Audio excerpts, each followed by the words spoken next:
This is offline talk, physical talk here. Professor John J.R. received a BS in biology from Rensselaer Polytechnic Institute, and then a MA and PhD in microbiology and immunology from SU NY at Buffalo Jacob School of Medicine and Biomedical Sciences. From there, he went on to perform a postdoc fellowship at the DuPont Pharmaceutical Company. After his postdoc, he became a research scientist at Wade led vaccine and pediatrics, and then a senior research scientist at North American Vaccines. He spent over a dozen years working at the National Institute of Allergy and Infectious Disease as a scientific review officer and program officer before starting his own consulting company, Technical Consultant LLC, that was successfully enabling awards for US funding to companies for development of vaccine and therapeutic platform technologies. During his career, has assisted in the advancement and licensing of 3 vaccines, 1 therapeutic and currently 1 therapeutic in advanced development for licensure. So with this, because sir is available here, I request and welcome in this program, in this talk. We request you to come here and deliver your talk and share some experience with the audience here. You have 30 minutes, 25 plus, some questions, as you know. Didn't pull much slides up.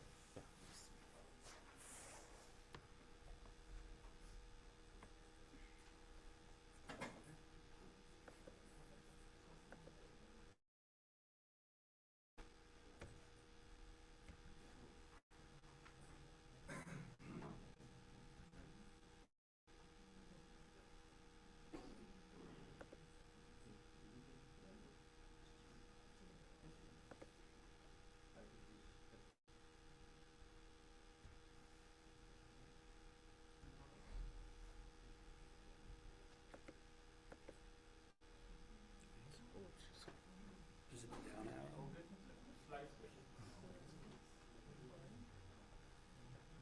Okay, this is my first international talk, so it's a breakthrough event for me. But I want to say a few things before I start. Number one, I promised myself I received this book as a gift, and I promised myself I would read it. And I started reading it, and I just want to read a few things from it. It really exemplifies what this research institute and this school is all about. So it's about leadership. It's written by John Wooden, who is a famous basketball coach, NCAA champion for like 10 years, 8 in a row in the United States. Each member of your team has the potential for personal greatness. The leader's job is to help them achieve it. So for you as a leader, for Balram and for Raj and the team, create a relationship of respect and camaraderie with those you lead. Remain alert to the opportunity, threats, trends, and changes. Act with confidence but never arrogance. Practice moderation and balance in all that you do.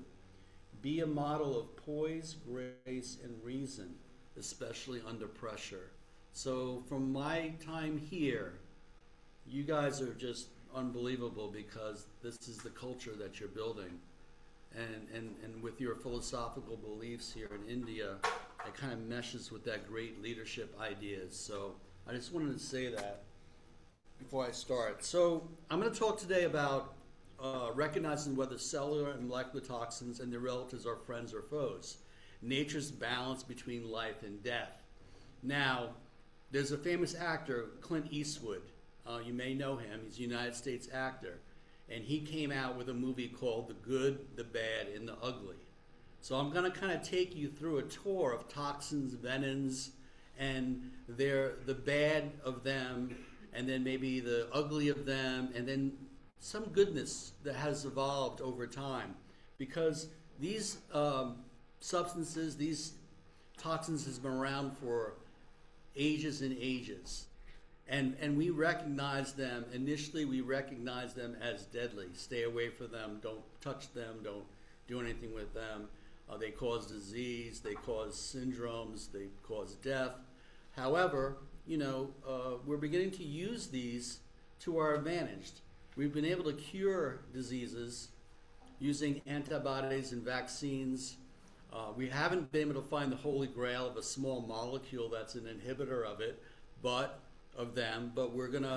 we have detoxified them and then used them, and also use them in lower quantities to actually cure disease. So I'm going to go through this. So this is just what I just said pretty much. And then we're going to go through the next 4 or 5 slides are just overview slides of the toxins, the structure. You can see that some of these are going to be looking very similar in structure.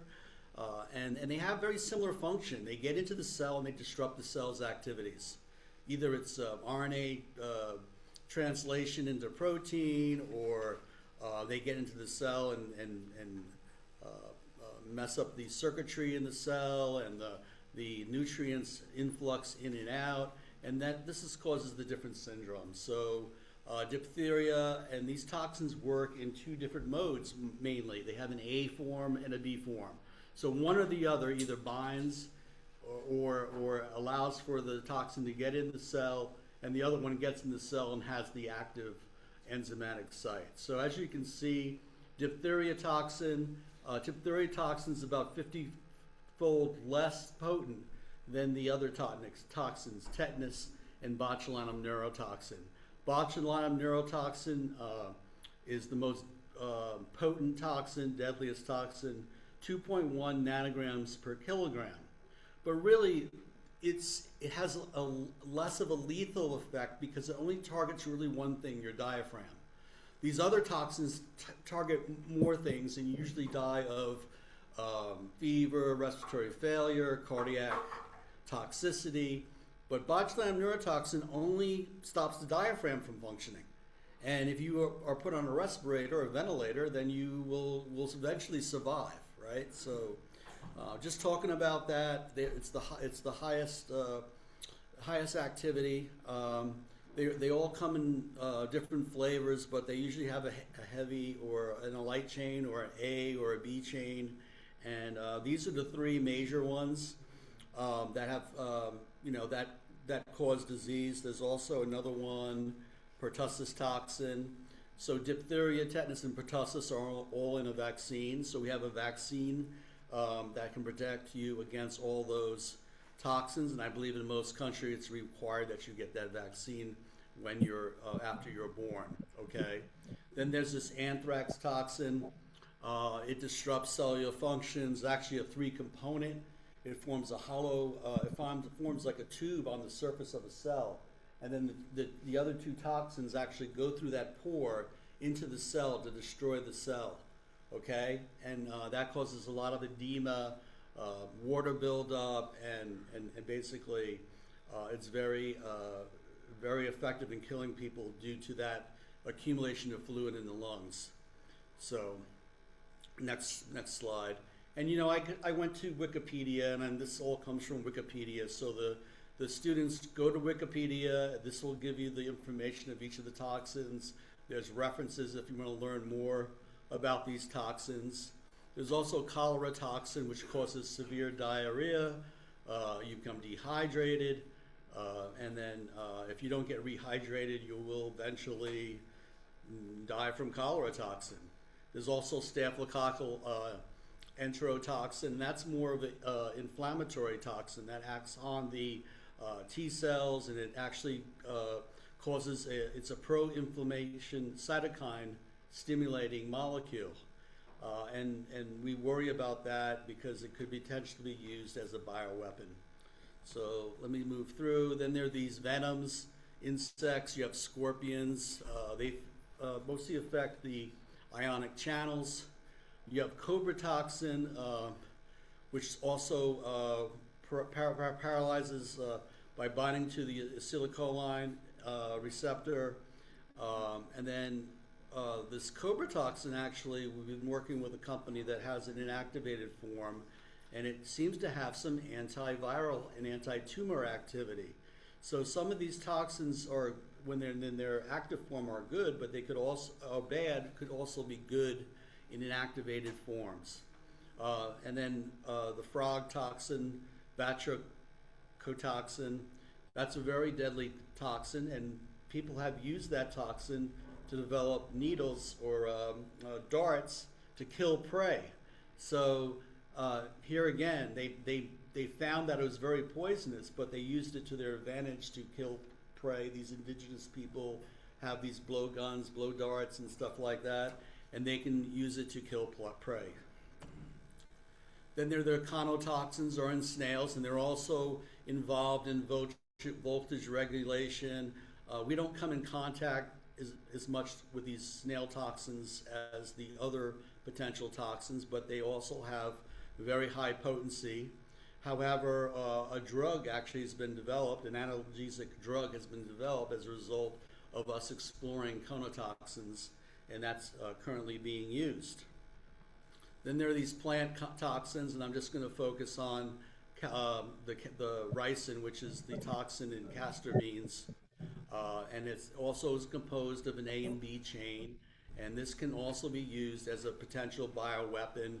A Bulgarian dissident was actually killed by being injected with it in 1978 in London.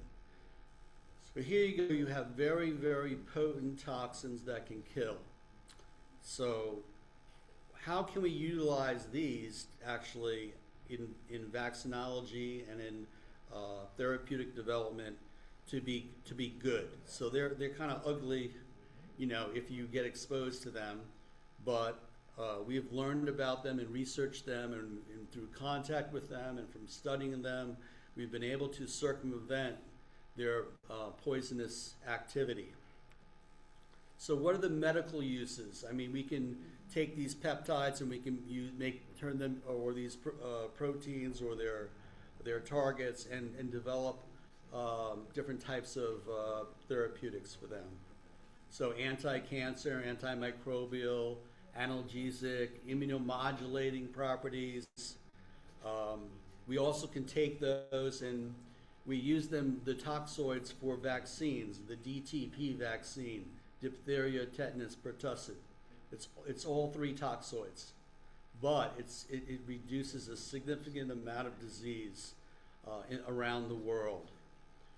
We can also take these toxoids and link them through reductive deamination chemical reaction. We can couple the protein to a polysaccharide capsule from a bacteria. And then what this does is actually, in infants, they can't respond to polysaccharide. Polysaccharide is a T-independent antigen in infants.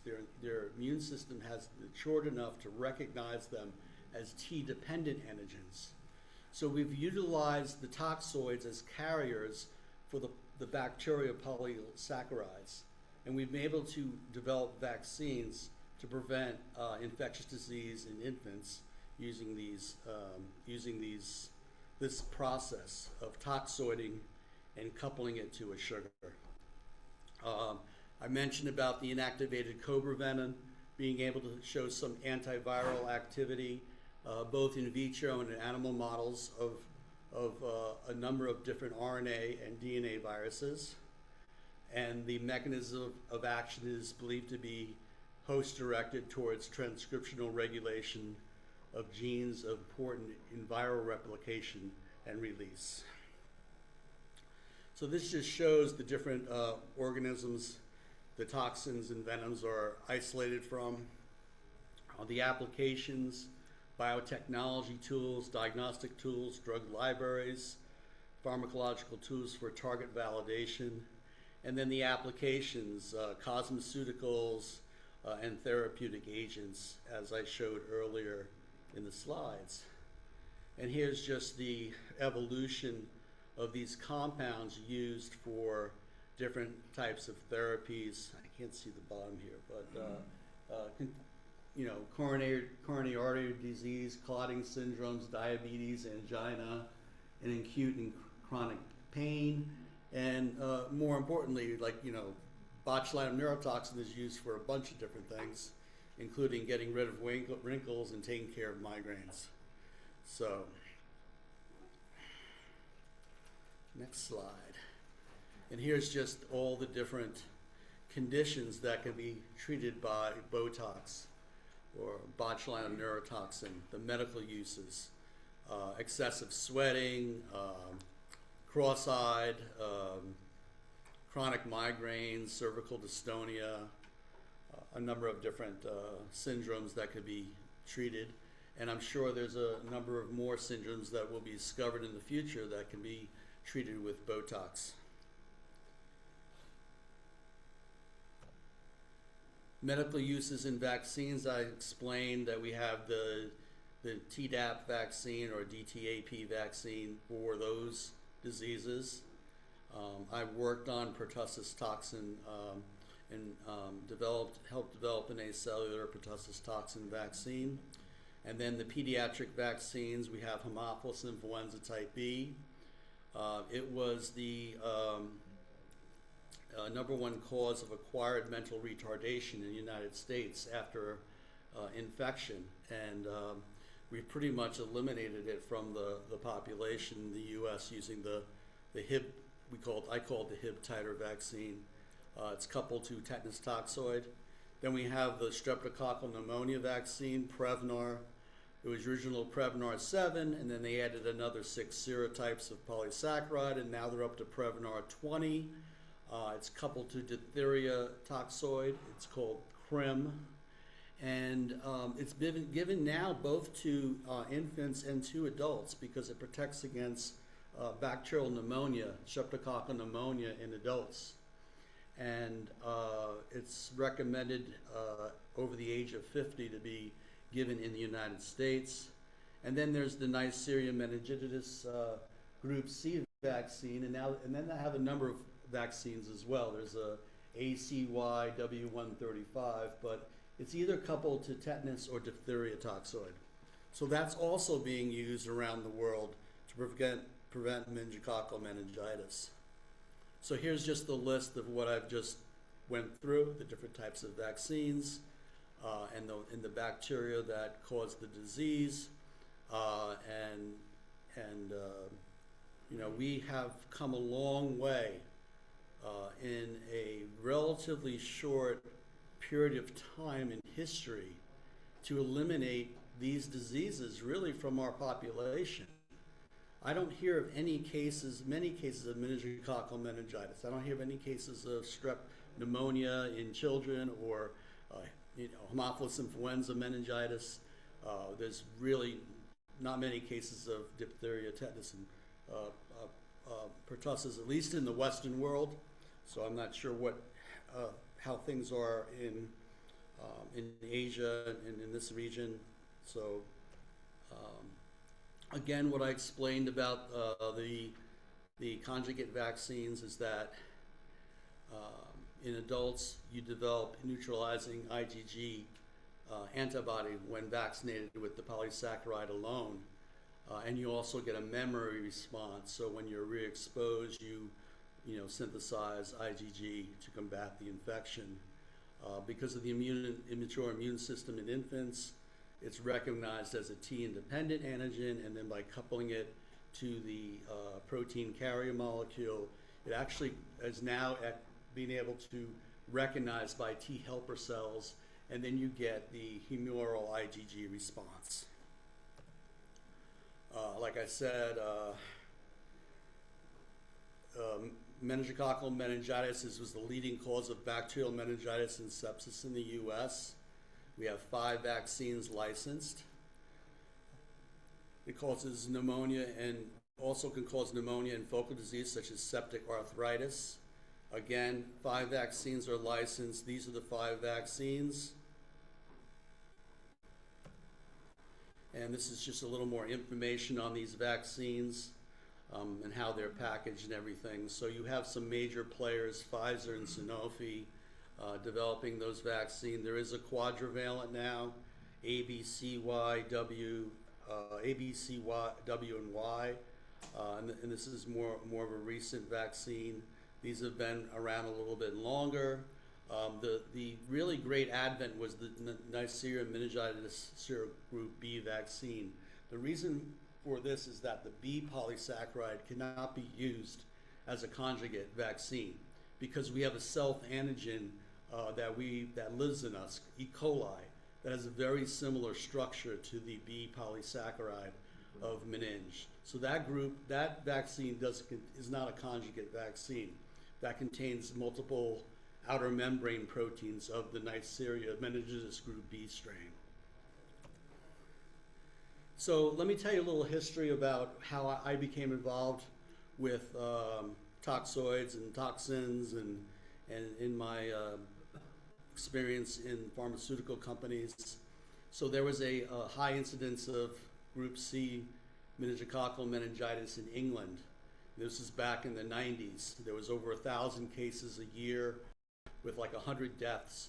So what the UK government wanted was a vaccine that they can vaccinate the whole population against this serotype, this one serotype. So 3 companies actually put proposals together and they submitted and they were awarded a contract. Our company called North American Vaccine at the time, which we were bought out by Baxter Healthcare to launch this vaccine, put together the vaccine, and then we introduced it into the UK in 1999. And like I said, we vaccinated all children from birth to 18 years to reduce the incidence rate.